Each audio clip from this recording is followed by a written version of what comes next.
Hey, how you doing?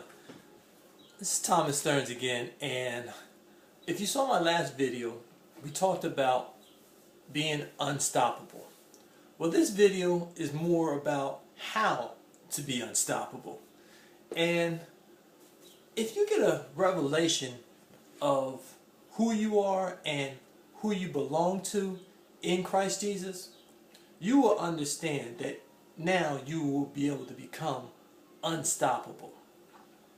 Now, I don't want to mislead anybody. You personally are not unstoppable. It's the you inside of your purpose is when you become unstoppable. You know, it's almost like when you're riding a bicycle down the street, and because of the fact that if you're on a bike, you're exposed to the cars, and let's say the cars are your obstacles in life. Now, those cars can actually take you out on a bicycle because you're exposed. But let's just say if you are inside of a tank, those cars no longer are obstacles, they're a bump in the road because you can just run right over top of a car when you're in a tank. Well, being in a tank is like being in your purpose. When you're in your purpose, you can't be taken out. If you're outside of your purpose, that's when you can be extinguished.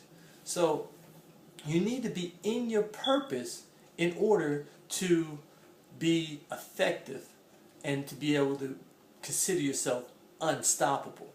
Now let's look at Joseph. Joseph was a man who was unstoppable.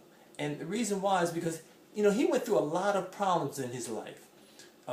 His brothers didn't like him, and I'm sure we all can relate to family not liking us to some degree, but he had it at a much higher level where all of his brothers didn't like him, and they actually put him in a pit, then sold him to slavery, and then he was accused of rape, and then he actually went to prison. And think about it.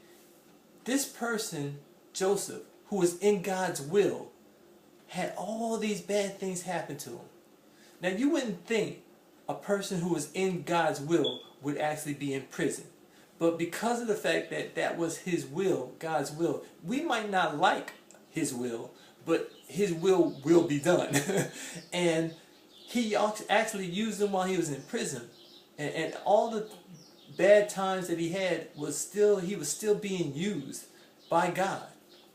But God had a plan for his life. He had a destination for him, and he had to go through some bad times and some hard times to get to his destination and to fulfill his purpose in life.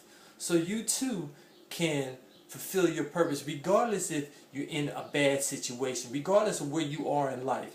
It doesn't matter. God still has his hands on you, and he can still use you where you are. I mean, you might not be in prison, but you may be in a mental prison where you are self-inflicting yourself in a prison-like situation. So don't use your excuses of where you are to hinder where you can be. Now, if you look at Joseph, nothing could stop him. Not the pit, not slavery, not prison. Nothing stopped Joseph from getting to his purpose in life. My question to you is, what's stopping you? What are you putting in your life right now, or what's in your life right now that's stopping you? Is it family who's stopping you? Is it friends who's stopping you? Is it finances that are stopping you? Is it the foes who are coming after you who are stopping you?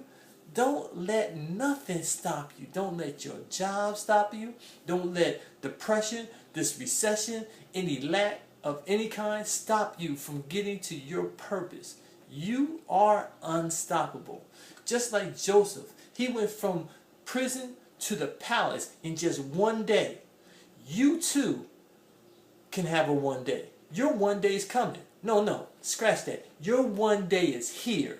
Just like Joseph, in one day turned his life around, you too can turn your life around in just one day. So stick with it, because you are unstoppable. God bless you, and that's the word for the day.